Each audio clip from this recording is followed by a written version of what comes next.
Boa noite, Reverendo André Silvério. Boa noite a todos os que nos acompanham neste nosso quarto encontro sobre a fé reformada. O tema em destaque é a importância da pregação expositiva, um dos temas muito importantes para as igrejas reformadas, porque sem a pregação não há crescimento espiritual dentro da Igreja de Cristo. E também no culto, a pregação é que é o centro. Está conosco o reverendo André Silvério, mestre em teologia pastoral pelo Centro Presbiteriano, de pós-graduação André Jampa, doutorando em ministério pelo mesmo Centro Presbiteriano de pós-graduação André Jampa, professor no seminário José Manuel da Conceição. Bem-vindo ao nosso encontro, professor. Está à vontade em transmitir tudo quanto sabes acerca deste assunto, sobre a pregação expositiva, e por sinal é a área de formação do nosso convidado, o reverendo André Silvério. O reverendo pode saudar o santo povo de Deus, tanto no Brasil como em Angola, que nos acompanham nesse preciso momento. Meu querido irmão pastor Cândido, muito obrigado em primeiro lugar pelo convite, pela honra de poder participar com vocês nesse momento tão importante. Deixo aqui já uma saudação aos irmãos de Angola. É a primeira vez que tenho esse contato, né, mais abrangente com os irmãos de Angola, embora eu tenha um aluno, acho que são 1 ou 2 alunos de Angola no seminário JMC. Um deles é o Kennedy Bunga, que é da igreja presbiteriana também, né? De Angola. Então é um grande prazer, sem dúvida nenhuma, poder falar com os irmãos e também aos irmãos aqui do Brasil que nos acompanham, nos assistem nesse momento, na expectativa de que um dia poderemos nos conhecer pessoalmente, com o grande desejo de poder viajar a Angola. Eu tenho um coração que ama muito a África, eu acho um país belíssimo, de uma cultura linda. O africano, ele é alegre por natureza. Ele não precisa estar alegre, ele é alegre, né? Esse sorriso que vocês têm é uma coisa incomparável, viu? É uma coisa incomparável. Que Deus continue abençoando muito o ministério do pastor Cândido, os seus estudos, né, para o ministério também, bem como a sua família, toda a igreja de Angola.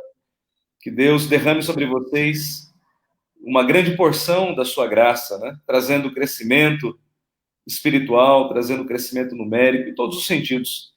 Que Deus derrame muitas bênçãos sobre a igreja da Angola. E estou à disposição dos irmãos para ajudar naquilo que for possível. Muito obrigado, muito obrigado. Muito obrigado, reverendo. Nós estamos felizes em acompanhar essa transmissão, queremos aprender e também cooperarmos. E o assunto do nosso estudo é a pregação expositiva.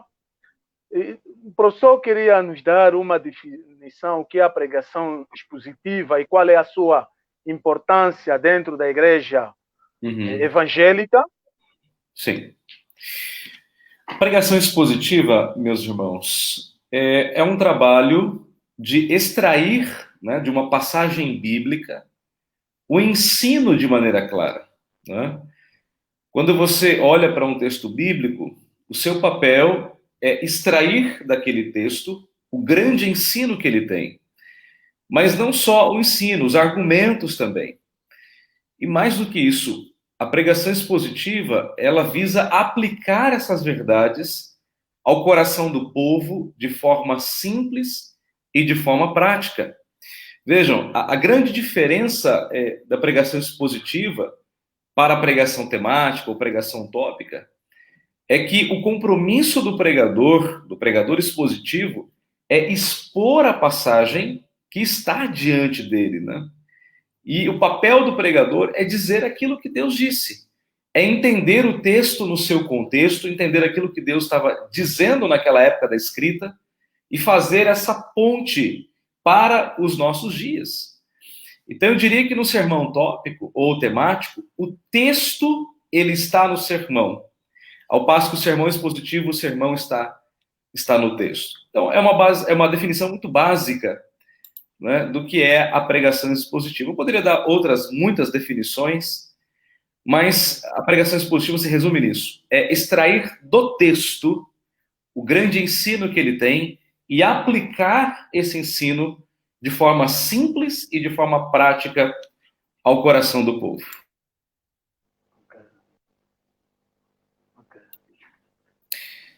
Muito bem. O pastor também perguntou sobre a importância, né? Importância, sim. A importância. A importância. Eu acredito que há algumas coisas que se destacam mais quando a gente fala da importância da pregação expositiva. Eu queria destacar aqui algumas que eu até listei. Então, a pregação expositiva, ela é importante porque ela alimenta e ela fortalece a igreja de Cristo. Sem a palavra, a igreja ela fica desnutrida espiritualmente, ela fica suscetível a todo vento de doutrina. Quando a pregação ela não é o centro da igreja, outras coisas vão ser. A música, a fraternidade, o teatro, a ação social, tantas outras coisas, né? Que tem a sua importância. Mas a palavra de Deus é a coisa mais importante da igreja, porque ela alimenta, porque ela fortalece a igreja. Eu diria também, pastor, que a pregação expositiva ela é importante porque ela produz o verdadeiro crescimento da igreja. É pela pregação fiel que os pecadores entenderão a mensagem do evangelho, se arrependerão e confessarão Jesus como Senhor. A pregação expositiva, ela não tem o compromisso com o emocionalismo, mas ela tem um compromisso com aquela convicção profunda e sincera. O pregador expositivo ele não precisa ficar apelando às emoções, usando música de fundo, porque ele crê no poder das Escrituras. Ele sabe que a palavra de Deus ela nunca volta vazia. Então a pregação expositiva é importante porque é ela que produz o verdadeiro crescimento da Igreja de Cristo. Eu diria ainda que a pregação expositiva é importante porque ela abre portas para o agir do Espírito Santo. Então, domingo após domingo, os crentes vão ouvindo a exposição das Escrituras. Em algum momento, os crentes se sentirão tocados em alguma área da sua vida. E o que acontece é que, inevitavelmente, esses crentes procuram os conselhos pastorais, não é? Seja para consolação, para exortação, para instrução, seja lá para o que for. A pregação expositiva ela abre essas portas, né, dos corações para o agir do Espírito Santo. Ainda uma outra importância, né? Eu diria que ela é importante porque ela ajuda os crentes a refletirem de forma lógica e deduzível o que o texto está dizendo. Na medida em que o pregador expositivo ele examina a passagem diante dos seus ouvintes, examina o seu contexto, a gramática, a teologia, os crentes vão acompanhando. E eles mesmos vão aprendendo a descobrir as verdades no texto bíblico, né? E não apenas numa mera leitura superficial. Então, o pregador expositivo os levará a pensar e não apenas a ouvir. Mas eu vejo ainda que há uma outra importância. A pregação expositiva é importante porque ela trata de problemas delicados no seio da igreja. Pregar, né, sobre um determinado problema não é errado, não é errado. Mas o pregador, ele deve estar pronto para saber que as pessoas serão tentadas, a pensar que ele prega sermões por encomenda, né? Olha, teve um problema, ele vai lá e prega sobre aquilo. Então, o caminho é pregar expositivamente, versículo por versículo, capítulo por capítulo, livro da Bíblia após livro da Bíblia, e deixar que a palavra de Deus vá tratando naturalmente os problemas. Então, se você crê na soberania de Deus, você entenderá que a pregação expositiva, nas mãos de Deus, ela vai ser como uma espada contra os problemas e um escudo contra as críticas, né? A pregação também expositiva ela é importante porque ela ajuda a formar uma escola de líderes expositores. Veja, na medida em que os líderes, sejam eles presbíteros, diáconos, professores de escola dominical, eles são educados a expor um texto bíblico, é isso que eles farão quando eles tiverem que ensinar na igreja. Eles vão aprender a analisar um texto, a entender o seu contexto, a estudar as palavras, a estudar a teologia, e quando eles fizerem isso, eles já estarão treinados. Mas para a gente finalizar essa questão da importância, eu diria que a pregação expositiva é importante porque ela trata o próprio coração do pregador, do pregador, melhor dizendo. Na medida em que o pastor vai estudando o texto bíblico, Deus vai falando ao coração dele. Ele vai descobrindo coisas e mais coisas que estavam lá naquela passagem. E Deus vai falando profundamente ao coração dele, né? Eu diria que se a pregação ela não fizer sentido para o pregador, dificilmente ela fará sentido aos seus ouvintes. Então, eu elenco aqui algumas dessas importâncias, né, da pregação expositiva para a Igreja de Cristo. Ok. Muito obrigado, professor. Acredito que a pregação expositiva tem grande importância dentro da igreja evangélica. Isso faz me lembrar o grande pregador inglês, Martin Lloyd Jones, que diz que a obra da pregação é a mais sublime, a mais importante e a mais gloriosa vocação para a qual alguém pode ser chamado. Uhum. É isto. Professor, realmente a pregação expositiva é um dos focos muito importantes dentro da igreja, mas ultimamente é uma grande negligência. Muitos não querem mais focar-se na pregação expositiva, usam mais outros métodos de pregação. E quando é que nasceu mesmo a pregação expositiva? Será que é só no período da Reforma, no século XVII, 16, 17? Não. Na verdade, a pregação expositiva ela vem desde o Antigo Testamento. Você vê os profetas expondo a vontade de Deus. O Novo Testamento, a mesma coisa. Paulo, Pedro, aqueles grandes pregadores expunham aquelas verdades a partir do Antigo Testamento, não é? A partir da revelação de Deus na Antiga Aliança. Depois você vê isso também nos próprios pais apostólicos, né? Foram homens que fizeram grande parte da Bíblia, Agostinho, Crisóstomo. Sim. Aqueles homens eram gigantes, né? Na exposição das escrituras, né? Eram gigantes no púlpito, né? Eram homens de grande peso. Aí sim, você chega na Reforma Protestante, no século XVI, e então você tem Lutero expondo as escrituras na Alemanha, você tem Calvino expondo as escrituras em Genebra, você tem John Knox, que é o patriarca do presbiterianismo, expondo as escrituras na Escócia. Então você vê a pregação expositiva agora ela sendo retomada. Então, na verdade, ela não é uma invenção do século XVI. Ela sempre aconteceu.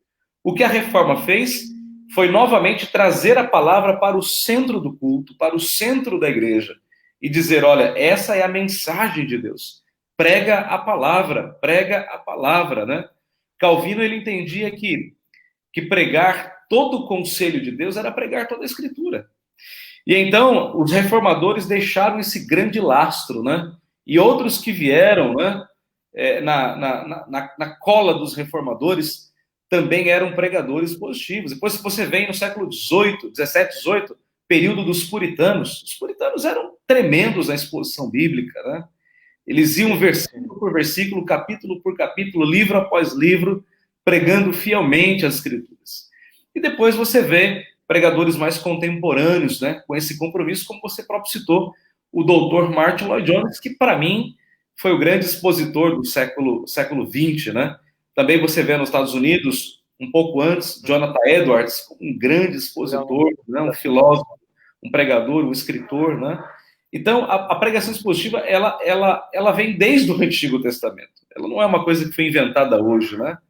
Porque esse é o método que Deus sempre usou. O que é que Deus quer que nós façamos? Que nós preguemos a palavra. Deus quer que nós digamos aquilo que ele disse na palavra. Isso é pregação expositiva. Então a gente não precisa ficar inventando moda, Não, prega a palavra, prega a palavra, prega a palavra. Esse é o caminho sempre.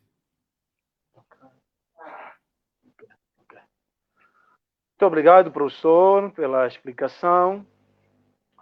Como devemos preparar a pregação expositiva? Boa pergunta. eu acho que a primeira coisa que a gente tem que fazer é orar. Orar para escolher bem o texto. E aqui eu falo do que eu faço.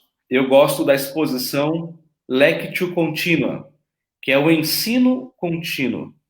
Então, o meu alvo sempre é pegar um livro das Escrituras e fazendo a exposição dele domingo após domingo, domingo após domingo, domingo após domingo. Então, eu vou dizer como é que eu faço a minha preparação e assim que eu ensino os meus alunos de pregação no seminário JNC. Eu diria o seguinte: comece na segunda-feira a preparação do seu sermão. Então, o que você faz na segunda-feira? Na segunda-feira, você já tem o seu texto escolhido, porque você está pregando em série. Então, por exemplo, aqui eu estou pregando em Jó. Domingo passado eu preguei o capítulo 3º. Domingo agora eu vou pregar o capítulo 4º. Então, na segunda-feira eu leio o texto. Eu apenas leio. Leio para a minha edificação, para o meu crescimento. Eu leio. Leio o texto de 2 a 3 vezes. E medito nele ao longo do dia. Então, eu vou amadurecendo aquele texto na minha mente. Na terça-feira, eu começo a tomar nota. Eu começo a destacar coisas que eu considero importantes. Então, palavras, expressões, coisas que eu não sei, coisas que eu acredito que são muito importantes, coisas que eu preciso consultar de fato no texto original, seja no hebraico ou no grego. Então, na terça-feira, eu tomo nota. Eu faço destaques. Na quarta-feira, eu faço o estudo contextual. Então, eu vejo o que está antes, eu vejo o que está depois, o contexto próximo, o contexto remoto. Eu faço uma pesquisa do que está acontecendo ao redor daquele texto, aspectos da cultura, aspectos dos valores, coisas que possam lançar luz na interpretação daquela passagem. Na quinta-feira, eu estruturo o meu texto, e começo a fazer a exegese dele. Então, eu vou ao texto original e vou descobrir o significado das palavras que são mais importantes. Isso não significa que você tem que fazer uma tradução de todas as palavras, mas daquilo que você considera que realmente é importante, que vai influenciar o entendimento da sua passagem. Então, eu faço esse estudo exegético. Feito esse estudo, na sexta-feira, eu sento para redigir o meu sermão. E eu faço isso na medida em que eu avalio um ou outro comentário que eu acredito que seja importante, né? Uma avaliação desses comentários. E aqui vai uma dica. Não trabalhe com muitos comentários, exceto se a passagem for muito difícil. Mas não sendo ela difícil, trabalhe com 2 ou 3 comentários no máximo. Tenha um comentário exegético, use um comentário exegético pastoral, como por exemplo Calvino, e termine com um comentário mais pastoral, como Matthew Henry, né, que comentou toda a Bíblia, já temos a tradução em português. Então, você faz isso. Eu diria que é importante, se possível, você ouvir ou ler 1 ou 2 sermões de pessoas que já passaram por aquele texto, porque elas vão te ajudar a deixar o texto mais claro na sua mente. Uma coisa é você trabalhar com os comentários. O comentário, ele não é um sermão. O comentário é um trabalho técnico, que lança luz técnica sobre o texto. Mas o sermão é de alguém que já conseguiu trilhar aquele caminho. Eu diria que ele veio abrindo a rua. O comentário exegético vem abrindo a rua. E esses sermões, eles vêm te ajudando a organizar as coisas. E depois você vem e termina a pavimentação. Então, você, na sexta-feira, faz isso. No sábado, você revisa o seu sermão. Então, o que é que eu faço? Eu abro o meu computador e a minha Bíblia e eu vou pregando como se eu estivesse pregando diante da minha congregação. E eu vou acertando os detalhes no texto. Aquilo que fica melhor, aquilo que eu posso tirar, aquilo que eu posso colocar, ilustrações, por exemplo.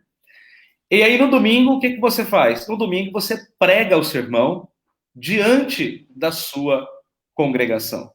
Bom, e o que você faz, então, na segunda-feira? O que você faz na segunda? Alguns diriam, você começa o sermão. Eu diria, não, você pede perdão a Deus pelo sermão que você deveria ter pregado melhor no domingo. Não, é claro que é uma brincadeira. Não é? Você começa de novo. E assim você vai.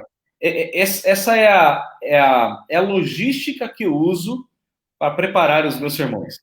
Ok? Muito obrigado. Muito obrigado, professor. Temos muitos pastores que estão a nos acompanhar nesse preciso momento. Está conosco o pastor Pedro Canivete de Andrade, o nosso jovem Nunda Santos, ele é professor universitário. Está conosco o pastor Giovanni Casimiro, o pastor Alberto Soma Miguel, o pastor Francisco Doido, o jovem Horácio Raimundo. E o pastor Andrade pergunta ao professor como definir, de facto, as porções a serem pregadas. É uma excelente pergunta. Eu acredito que a primeira coisa que você tem que fazer é, antes de começar a exposição de um livro, é você utilizar um comentário que vai te ajudar a definir as perícopes. É isso que ele está chamando de porções, né? As perícopes. Sim. As nossas traduções em língua portuguesa, aqui eu tenho, por exemplo, uma Bíblia em língua portuguesa, elas nos dão mais ou menos uma visão de como a gente define a perícope. Mas eu diria ao irmão que fez essa pergunta que esse é um trabalho muito árduo. Não é fácil definir perícope, definir a porção. Então, um comentário vai te ajudar muito. E aqui eu vou dar a dica de um comentário que não está ainda em língua portuguesa, mas ele pode ser adquirido pelo site da Amazon, já online, em e-book, né? Que é o Word Biblical Commentary. Word Biblical Commentary são vários volumes de toda a Bíblia. E ele é um trabalho bastante exegético, e ele, então, te ajuda, te dá essa noção de como definir perícopes. Mas é um trabalho muito difícil, porque você pega e compara os comentários. Um comentarista diz, olha, o texto começa aqui e termina aqui. O outro vai dizer, começa aqui e termina acolá. E assim vai. Então, eu diria o seguinte, se você é um pregador expositivo, que faz exposição domingo após domingo, a definição da perícope não será um problema tão grande para você. Porque se você não contemplou o texto agora, você vai contemplar no domingo que vem. Né? Agora, o que a gente não pode deixar de notar, né, e isso é muito importante, é que a perícope ela é demarcada justamente... deixa eu ver, o pastor acho que caiu ali. Voltou. Para mim tinha ido a tela. As perícopes, elas são demarcadas, muitas vezes, por aquilo que a gente chama de dobradiças do texto. São marcadores de tempo, marcadores de lugar, são verbos, são conjunções adversativas, porém, entretanto, todavia. Por exemplo, veja só que coisa interessante. Em Romanos, capítulo 1, é um texto bem conhecido de todos nós. Sim, muito conhecido, sim. Sim. Veja que coisa interessante. Na nossa tradução aqui em português, o verso 17 termina assim, o justo viverá por fé. O verso 18, na nossa tradução em português, o verso 18, começa assim, a ira de Deus se revela do céu contra toda impiedade. Mas veja, parece que é um pensamento muito abrupto, porque ele está falando de fé, e de repente ele fala, não, a ira de Deus se manifesta do céu. Veja como é importante ir para o texto original, porque no texto original você tem uma conjunção, a conjunção gar, que significa pois ou porque na língua grega. E essa conjunção gar, ela ligará todo o contexto àquilo que vai ser dito. É como se Paulo estivesse dizendo o seguinte, olha, Você precisa ser salvo por meio da fé. Por quê? Porque a ira de Deus está sendo derramada do céu contra toda impiedade e perversão dos homens. Então, essas expressões, elas são marcadores de perícopes, marcadores de transições. Então, a minha dica é, preste atenção nisso. Marcadores de tempo. Naqueles dias, é marcador de tempo. Estando Jesus em outro lugar, marcador de lugar. Entretanto, porém, todavia, como por exemplo, quando Davi ele comete adultério com Batseba, e aí ele manda assassinar Urias, a Bíblia diz assim, porém, o que Davi fez foi mal perante os outros. Quer dizer, então perceba que essas conjunções, elas vão demarcando as perícopes, por assim dizer. Muito obrigado, professor. Temos aqui uma pergunta do pastor Giovanni Casimiro. Diz que, pastor André, como alguém que não tem conhecimento profundo das línguas originais, poderia desenvolver a exposição bíblica? Pastor Giovanni, obrigado pela pergunta, ela é muito boa. Eu diria o seguinte, o primeiro caminho é estudar. Se possível, né, retome os estudos nas línguas originais. Hoje você tem curso aí gratuito na internet, né? Aqui mesmo no Brasil tem um professor que publicou um site chamado Isso é Grego. Então ele dá muitas dicas da língua grega. Depois criaram um site aqui no Brasil, Isso é Hebraico. Então esses sites te dão muitas dicas importantes. É claro que comprar uma boa gramática da língua grega, uma boa gramática da língua hebraica, é o caminho. Tem que estudar, não tem jeito. Por quê? Porque o texto, quando a gente vai para o texto original, muitas coisas mudam. O olhar para o texto é outro. O horizonte te abre.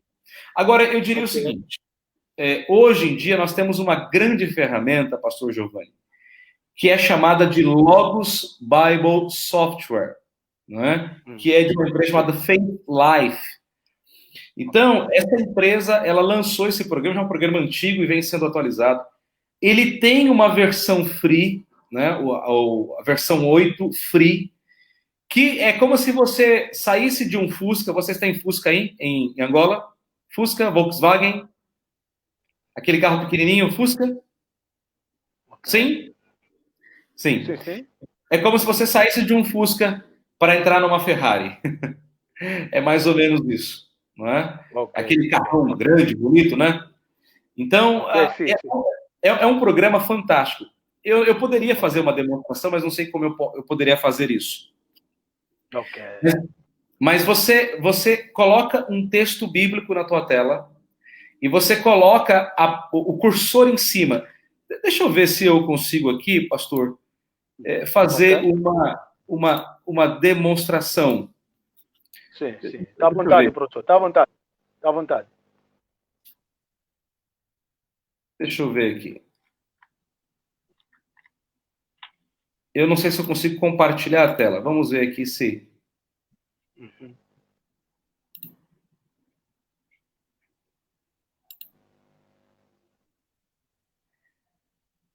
Eu não sei. Está compartilhando a tela?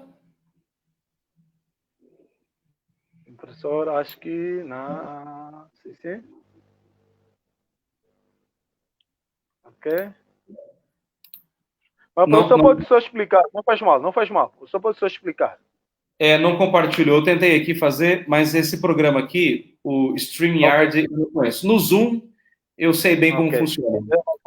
Mas esse programa, ele é muito interessante. Você vai colocando o cursor em cima de cada palavra e ele vai examinando palavra. E mesmo que você não saiba a língua original, ele te dá a pronúncia da palavra, o significado da palavra, a maneira como essa palavra é usada e assim por diante. Então, eu diria o seguinte: adquire esse programa, pelo menos o básico, que é o free, né? Você pode baixar aí, é só digitar no Google, Logos Bible Software 8, e ele vai te ajudar nesse trabalho com toda certeza. Você vai sair de um Fusca para uma Ferrari teológica. Ok. Muito obrigado. Professor, há uma situação sempre que se levanta sobre a pregação expositiva, geralmente há acusações de que os que estão envolvidos na pregação expositiva não gostam de seguir as divisões do sermão. Será que na pregação expositiva é possível fazermos essas subdivisões, como se Sim, estuda em homilética, sim. já que o método nosso é exposição bíblica, versículo por versículo, um dos grandes métodos que ajudou a evangelização do mundo? Será que é Uhum. possível? Sim, é total. Na verdade, pastor, a pregação expositiva, ela pressupõe essa divisão do texto. Por quê? Porque você ajuda a organizar o pensamento. Por exemplo, hoje eu estava no velório e iriam me pedir para levar uma mensagem, acabaram cancelando, mas a mensagem que eu levaria para eles era uma mensagem simples, baseada em Filipenses 1, do verso 19 até o verso 23. E aí o tema que eu abordaria seria o seguinte: uma perspectiva gloriosa da morte. Então a primeira perspectiva que Paulo nos mostra é que a morte para o crente, ela redunda em engrandecimento para Cristo. Então, quer dizer, é uma divisão. Segundo, Sim. a morte para o crente, ela não é uma perda, mas é um lucro, versículo 21. E terceiro, a morte para o crente, ela é algo incomparavelmente melhor, que é o que ele diz no versículo 23, né? Estar com Cristo é incomparavelmente melhor. Então, a pregação expositiva, ela não é uma homilia. A homilia, sim, é você vai lendo e vai explicando o versículo, isso não é pregação expositiva. A pregação expositiva é você encontrar um tema, que seja um tema exegético, um tema homilético, encontrar as divisões do texto ou os pontos do sermão, e esses pontos precisam, então, apoiar esse grande tema, né? Sustentar esse grande tema, e aí, então, você aplica isso para as pessoas de maneira prática. Ilustra e aplica. Esse é o tripé da pregação expositiva. Explicar o texto, ilustrar o texto e aplicar o texto. Sem isso, não é uma pregação expositiva. Ok. Uhum. Muito obrigado, professor. A outra situação que se levanta, nós estamos numa igreja, nós somos congregacionais, temos assistido em outras igrejas, que quase o louvor é que mais ocupa o culto, esquecendo-se que o centro do culto é a mensagem, apesar que temos os salmos, temos as orações, e muita gente levanta essa situação, como aqui a pastora Domingas, Elsa, levanta e diz: quantos minutos, no máximo, deve se expor ou devemos fazer uma pregação expositiva? Porque hoje as pessoas, quem prega 1 hora é um grande problema. O interesse é mais o louvor do que a palavra. Uhum. Bom, primeira coisa, pastor, uma coisa não anula a outra. O culto em si, ele já é um louvor. Todo culto é um louvor. É um louvor a Deus, né? O que nós fazemos, nós entendemos, é que a palavra, ela é central no culto, porque todo culto, ela gira em torno da palavra. Então, o que nós fazemos no culto? Nós oramos a palavra, nós cantamos a palavra e nós ouvimos a palavra. Então, por isso que o culto gira em torno da palavra. Ela tem a primazia. O problema é quando existe esse desequilíbrio, quando as pessoas querem cantar demais e ouvir de menos. Então, eu não diria que exista um tempo adequado. Não existe um tempo. Porque, por exemplo, no culto do Brasil, talvez seja diferente do culto em Angola, né? Aqui no Brasil, a gente ouve dizer que há cultos que demoram aí na África de 2, 3 horas. A gente não sabe o quanto isso é verdadeiro, né? Mas aqui no Brasil, os cultos demoram em torno de 1h30 a 2 horas, quando tem ceia. Então, é preciso que haja um equilíbrio, uma harmonia, né? Os meus alunos me perguntam isso sempre. Qual é o tempo ideal para a pregação? E eu diria que o tempo ideal, eu vou usar aqui uma ilustração do Stott, uma resposta do Stott. Stott diz assim, olha, pregue o tempo que for preciso, desde que a igreja pense que você pregou 15 minutos. Então, você tem que expor o texto. Às vezes você pode levar 20 minutos, às vezes 25, às vezes 35, às vezes 40, às vezes até 1 hora. Eu já preguei em algumas ocasiões 1 hora, mas não é uma coisa comum. Não é uma coisa. Por exemplo, na época de Martin Lloyd Jones, as pessoas não tinham WhatsApp, não tinham Facebook, não tinha Instagram, não tinha Twitter, não tinha Netflix, não tinha nada dessa tecnologia. Então as pessoas iam para a igreja e conseguiam assentar-se e ouvir um sermão por 50 minutos, 1 hora. Hoje as pessoas não conseguem mais, porque essas coisas concorrem com elas. Então eu diria que um tempo razoável é em torno de 35 a 40 minutos. Esse é o tempo que eu tenho praticado aqui. Mas eu diria que quanto mais enxuto você for, mais impactante a mensagem será. Ok. Muito obrigado, professor. Muito obrigado mesmo. Professor, há uma outra situação que tem se levantado, é que há um êxodo muito grande nas igrejas chamadas tradicionais. Igreja presbiteriana, congregacional, batista, igrejas reformadas. Por que as igrejas, as assembleias e neopentecostais há mais o crescimento de membros e nas igrejas tradicionais o número de membros está reduzido? Será que esse método não está a ajudar e os outros usam um método, apesar que é um método de manipular? Realmente, como podemos explicar essa situação, professor? O êxodo que nós resistamos nas nossas igrejas? Olha, eu acredito que, em grande medida, a responsabilidade é sim dos pregadores, é sim dos pastores. E uma outra parcela de responsabilidade é dos próprios crentes, né? Agora, eu penso assim, eu acho que tem existido um certo tipo de pregação muito enfadonha. Eu vejo isso até mesmo em alguns alunos. Eles pegam um texto bíblico e acham que tem que explicar palavra por palavra, versículo por versículo. E às vezes o versículo é tão claro e eles conseguem confundir o versículo, que é pior. Se ele só lesse o versículo, seria ótimo, mas ele vai expor o versículo e torna um versículo que é claro em obscuro. Então, muitas vezes, pastor Cândido, os pastores, sim, são responsáveis por uma pregação chata, por uma pregação maçante, por uma pregação, eu vou usar aqui um termo que vocês, aborrecidas, para usar o português original. Aborrecidas, né? Pregações enfadonhas. Então, eu penso assim, a gente precisa realmente, eu não vou dizer revitalizar o método, porque o método é bom, mas revitalizar a maneira como nós apresentamos o método. Agora, pastor, eu acho que a grande questão é porque muitas vezes os sermões, eles não são práticos. Eles não tocam a vida das pessoas, a necessidade das pessoas, os corações das pessoas. São meras informações, informações contextuais, informações gramaticais, informações teológicas.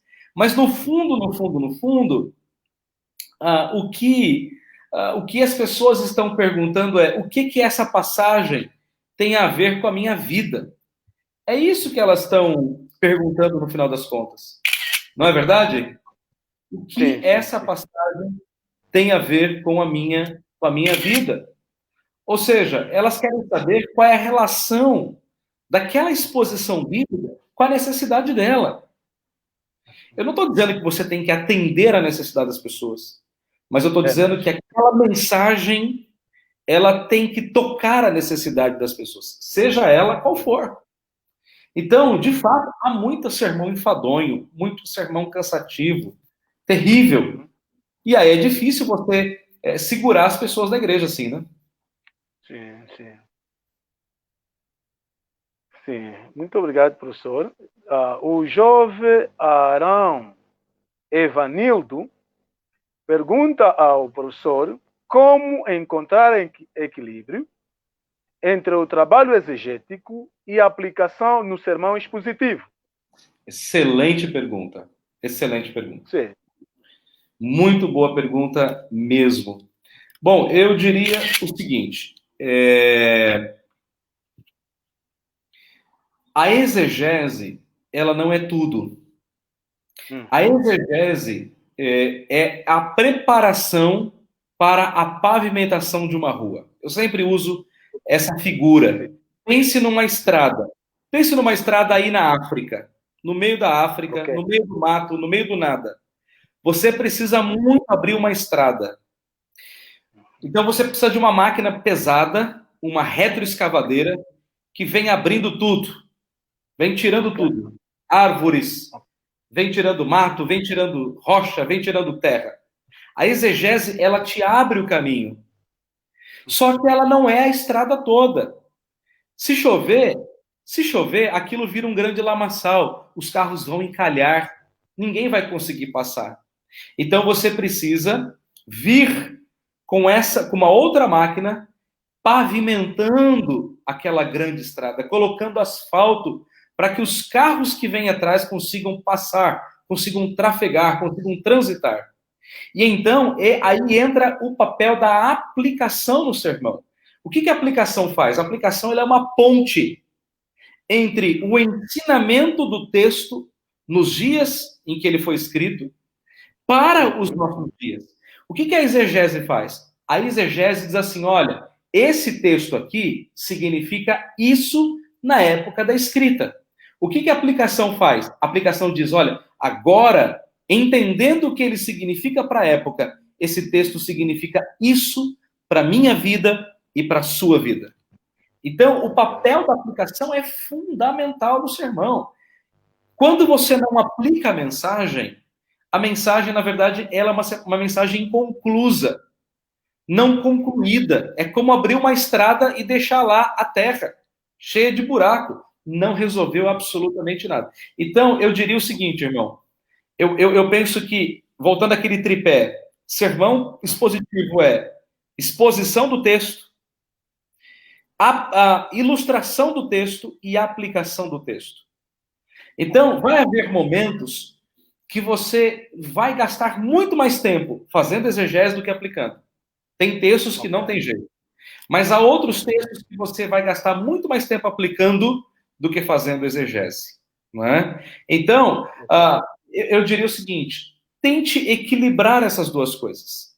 É como dizem os ingleses, né? 50-50. 50-50. Exposição e aplicação. E uma coisa importante, eu diria mais, pastor Cândido e o pastor que perguntou.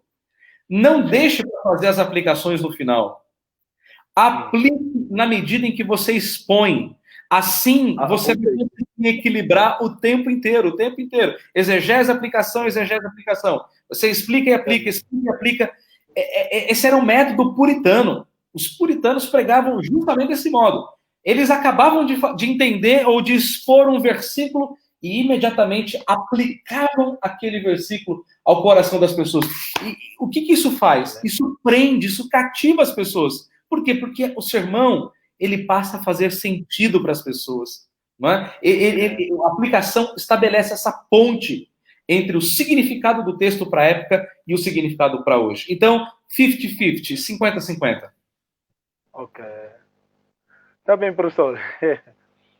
Professor, realmente a aplicação, quando há um erro, quase estraga todo o sermão. Eu realmente lembro-me o professor Dennis Mock, que tem um livro Estudo Bíblico, fala sobre estudo bíblico. Ele diz que na aplicação é bom que se faça algumas perguntas. Ele diz assim, por exemplo, existe nessa passagem um mandamento a obedecer? Há um pecado a confessar e abandonar? Há um hábito a ser mudado ou cortado? Sim. Há uma pessoa a perdoar? É aquilo que o professor disse que realmente nós também temos que pregar aquilo que é real. Nós não podemos transmitir aquilo que também não é verdade. Não é verdade. E aqui o reverendo Francisco Doido diz que exposição sem aplicação, ou aplicação sem exposição, este cenário deve ser evitado. Realmente ele deu o seu contributo. Muito obrigado. Uhum. E agora, professor, tem se levantado uma acusação contra as igrejas tradicional conservadora, quando estamos a dizer que uma igreja reformada é conservadora, é fiel às escrituras sagradas. E os liberais, eles dizem que sim, porque as igrejas tradicionais têm medo de usar o método histórico crítico. Usam mais o método gramático histórico. O professor pode dar uma explicação sobre essa situação, essas acusações? Sim. Os irmãos liberais? Nem sei se dá para chamar um liberal de irmão, viu, ô Cândido? Porque o liberal, ele não crê nas escrituras, ele não crê na inerrância, na inspiração das escrituras. Realmente. O método, né, histórico crítico é aquele método que se coloca acima da Bíblia, que vê a Bíblia apenas como uma coxa de retalhos, né? O liberal, ele não crê, por exemplo, na inspiração orgânica das escrituras. Ele não crê na inspiração total das escrituras. Ele não crê em milagres, ele não crê no nascimento virginal de Cristo, ele não crê na ressurreição corporal de Cristo. O liberal é uma coisa terrível, o liberalismo é uma coisa terrível para a igreja. E os pastores liberais são mais terríveis ainda, porque eles são parasitas que sugam da igreja até o final. Quando a igreja morre, eles saem e vão para outra igreja, e assim por diante. O liberal, ele não tem nenhuma contribuição, nenhuma. O método por excelência é o método histórico, gramático, teológico, porque você examina a Bíblia, sim, a gramática, a história, mas não como alta crítica, mas como baixa crítica. Não é? Nós reconhecemos que há problemas de tradução nas escrituras, nós reconhecemos isso. Não é? Nós não temos um texto original, o que nós temos é um texto que foi copiado, que foi transmitido por vários séculos, por vários milênios. Então, a gente lida com isso, né? No estudo da exegese, o que a gente chama de crítica textual, a gente lida com isso. Mas só que a gente crê que a Bíblia, ela não contém erros. O que a gente tem são dificuldades de tradução, o que é bem diferente. Mas eu creio na providência de Deus, de tal modo que a Bíblia chegou a nós de maneira inerrante, de maneira inspirada, de maneira suficiente, de maneira eficiente para todas as coisas. Eu diria que o liberalismo e o pentecostalismo andam lado a lado. O liberalismo, ele não chega, ele fica aquém da Bíblia. E o pentecostalismo vai além da Bíblia. Então, os dois ismos, para mim, está fora. Ok. Muito obrigado, professor. Realmente, um dos métodos que nós devemos respeitar é o que também está na Confissão de Fé de Westminster, que as escrituras por si mesmo se interpretam, não é assim? O que nós fizemos só são as aplicações. E, professor, tem aqui mais uma outra pergunta. Nunda Santos. Pastor André, é normal ter um número de pregações preparadas muito antes de serem escolhidas para pregar, visto que ao explicar, ilustrar e aplicar tem de ter, na minha ótica, uma ligação com a realidade objetiva? Olha, eu penso que preparar sermão com antecedência é a mesma coisa que você tentar construir alguma coisa que você não sabe. Você não tem um projeto, né? Por que eu vejo assim? Veja, eu não tenho nenhuma dificuldade em você estudar passagens bíblicas e aquilo saltar aos seus olhos e você olhar para aquela passagem, encontrar um tema, encontrar as divisões. Isso é bom, isso é saudável.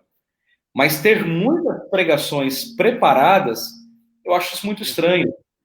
Porque a pregação, ela é fruto da sua interação, como ele disse, com a realidade.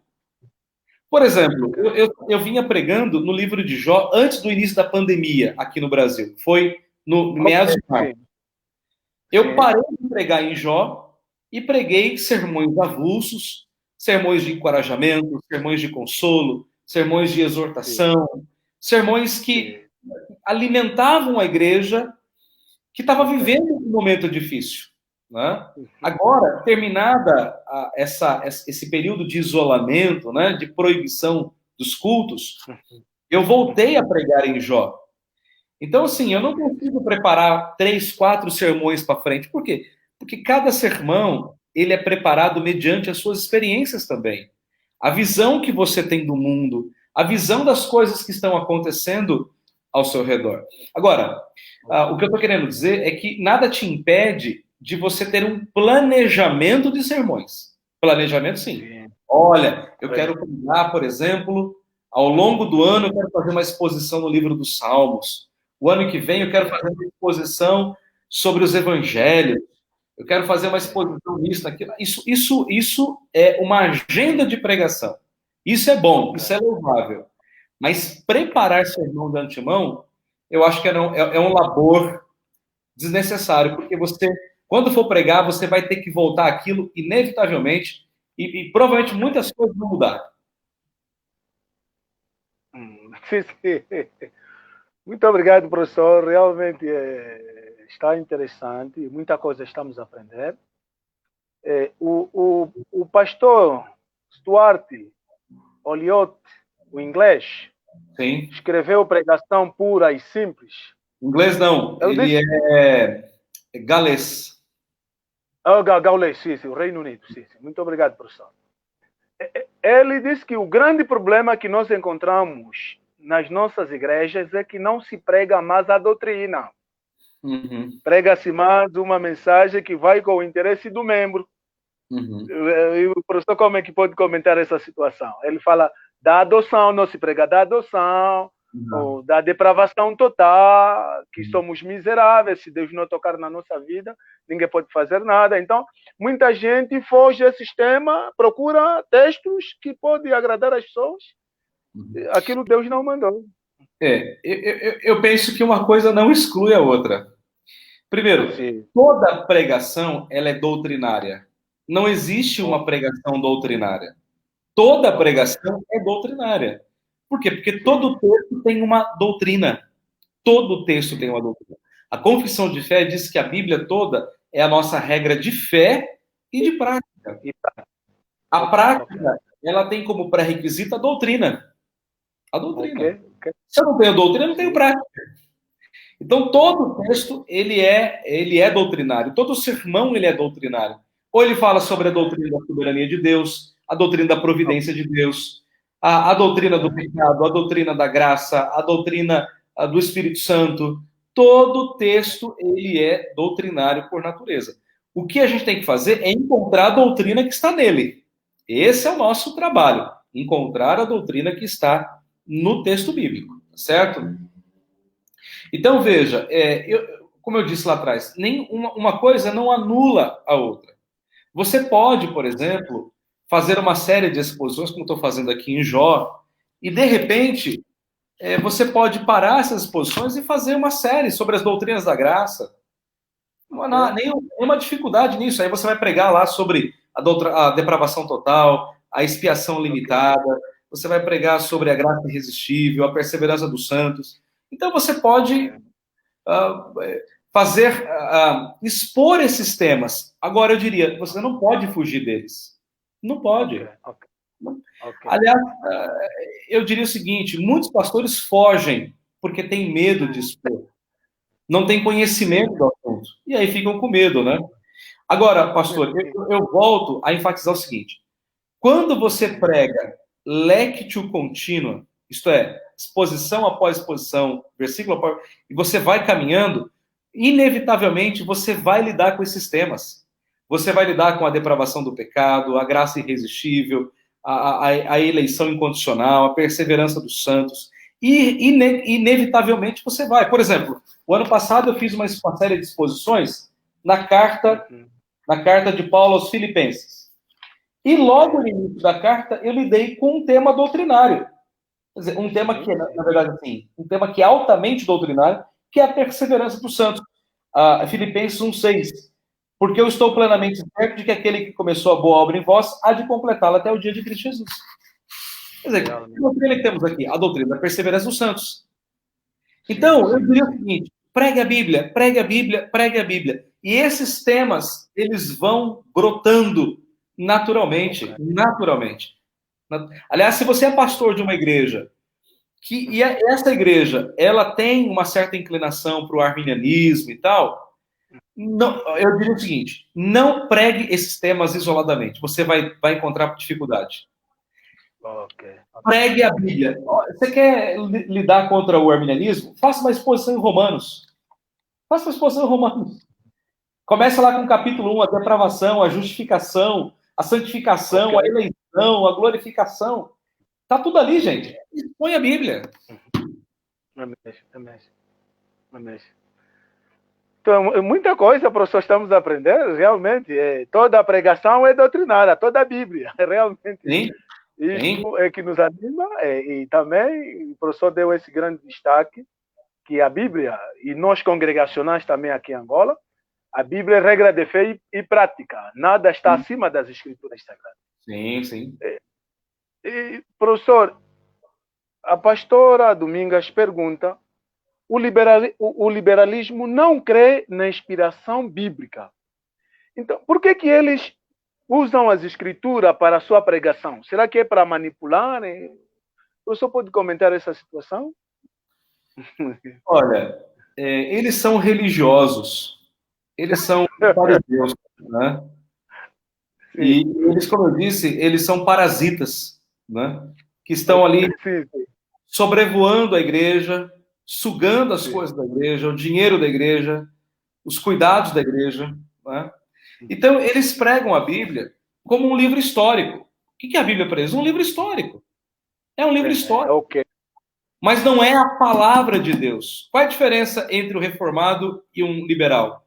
O reformado crê que a Bíblia é a palavra de Deus. A Bíblia é a palavra de Deus. Os liberais, não. Para os liberais, a Bíblia contém a palavra de Deus. Quer dizer, nem tudo que está aqui foi dito por Deus. Nem tudo que está aqui foi inspirado pelo Espírito Santo. Então, o liberal, a Bíblia para ele é um livro como qualquer outro. E o ministério para ele é uma profissão, minha querida irmã. É uma profissão. Para ele não existe esse chamado sobrenatural, não existe. Para ele é uma simples profissão. Sim, professor, muito obrigado pela essa explicação. Quase faltam-nos aí 4 minutos, 5 minutos para terminarmos. Professor, já fez na introdução, já explicou um bocado sobre o sermão temático. Qual é a diferença? Ainda se levanta mais. Qual é a diferença entre a pregação expositiva e a pregação temática? Qual é a diferença? A pregação temática, você pega um texto bíblico e você expõe, você extrai dele, melhor dizendo, um tema. E o desenvolvimento desse sermão você encontra em outras passagens da Bíblia. Por exemplo, suponhamos que você estivesse pregando em Filipenses, capítulo 4, versículo 13. Tudo posso daquele que me fortalece. Então, se fosse uma pregação temática, você pregaria como? Olha, o tema, então, que eu quero pregar para os irmãos é tudo posso daquele que me fortalece. Então, primeiro ponto, eu posso tudo daquele que me fortalece porque ele me dá fé. Segundo ponto, eu posso tudo daquele que me fortalece porque ele me dá graça. Eu posso tudo daquele que me fortalece porque ele me dá capacidade. Tudo isso que eu falei é verdade. Deus dá mesmo. Deus dá graça, Deus dá fé. Só que não está no texto. Entende? Sim. O temático, ele não tem o compromisso de extrair do texto os seus argumentos. Ele usa o texto como um tema. Por exemplo, eu vou dar um exemplo aqui, talvez ficar mais claro para os irmãos. Mateus, capítulo 16, versículo 18, é um texto que eu admiro muito, gosto muito, que diz assim: também eu te digo que tu és Pedro, e sobre esta pedra edificarei a minha igreja, as portas do inferno não prevalecerão contra ela. Um sermão temático diria assim: as características da Igreja de Cristo. Aí ele vai dizer, a Igreja de Cristo tem como característica o estudo da palavra, a Igreja de Cristo tem como característica a comunhão, a Igreja de Cristo tem como característica a adoração. Isso é verdade? Sim, é verdade. Só que não está aqui no texto, não. Agora, sim, não está, uma apresentação expositiva, olha só, as características de uma igreja cristocêntrica. Primeira, a igreja está alicerçada sobre Cristo. Tu és Pedro e sobre essa pedra edificarei a minha igreja. Então a pedra aqui não é Pedro, é Cristo. Segunda característica da igreja de Cristo, ele é o Senhor da igreja. Sim. Ele diz lá, edificarei a minha igreja. Então ele é o Senhor. Terceira característica da igreja de Cristo, a igreja de Cristo, ela é triunfante e as portas do inferno não prevalecerão. Então perceba que eu tirei todos os argumentos do texto. Eu não procurei buscar argumentos na Bíblia. Então no sermão expositivo, o sermão ele está no texto. Tudo que você precisa é extrair do texto. O sermão temático é o contrário. O texto está no sermão. Essa é a diferença. Ok, muito obrigado. Realmente o grande pregador, Robson, o grande americano pregador, ele disse que o sermão temático, se fosse, devia se pregar pelo menos 10 vezes. Em 10 anos só devia se pregar uma vez. E quando você pregasse, devia pedir o perdão, porque muita coisa você esqueceu. Essa é a posição de Robson. Professor, muito obrigado. Qual é a mensagem que o professor pode deixar para todos nós que estamos envolvidos nesse barco, nesse ministério, principalmente na área da pregação? Uhum. Muito obrigado, pastor Cândido. Também muito feliz, muito grato pela participação. Eu diria para os irmãos o seguinte: continuem pregando a palavra. Não desistam de pregar a palavra. Prega a palavra. E eu vou usar aqui uma expressão que eu aprendi também com o Stuart Ollett, aquele pregador gaulês. Ele diz assim, simple preaching save. Pregação simples salva. Então, pregue a Cristo. Pregue a Cristo. Pregue a Cristo. Pregue com amor, pregue com paixão. Faça o seu coração vibrar, né? Como diziam os caminheiros de Emaús. Porventura não nos ardia o coração quando ele nos expunha a palavra de Deus. Então, pregue com paixão, pregue com alegria, pregue com devoção. Ore para se preparar. Seja prático, né? Mostre como aquilo tudo faz sentido na vida das pessoas. Seja simples. Não precisa usar palavra difícil. Seja simples. Porque com simplicidade você vai pegar o coração das pessoas. Então, seja um pregador esportivo para a glória de Deus. Como dizia um puritano, John Flavel, pregue a Cristo por Cristo para a glória de Cristo Jesus. Amém. Muito obrigado, professor. Nós agradecemos realmente a todos também que nos acompanharam, pastores, pastoras, membros, evangelistas que estão a nos acompanhar nesse preciso momento. O nosso muito obrigado, Deus continua a nos abençoar, a todos nós. E também agradecemos o pastor André Silvério por disponibilizar esse tempo todo. Há muita tarefa, eu sei, a vossa agenda é muito grande, mas também nós precisamos de aprender convosco. Conhecimento é recíproco. E o nosso muito obrigado. E nós vamos pedir mesmo ao reverendo para fechar com uma oração para todos nós. Uhum. Vamos orar. Senhor, nós bendizemos o teu nome pela tua palavra, que é inspirada, inerrante, infalível, suficiente e eficiente para todas as coisas. Ajuda-nos, Pai, a ser bons pregadores, pregadores comprometidos com a tua palavra, pregadores profundos, simples e práticos. Que a tua igreja, Senhor, seja grandemente abençoada e enriquecida através de nossas vidas. É o que nós te pedimos, em nome de Jesus. Amém. Amém. Muito obrigado. Grande abraço, irmãos. Um abraço a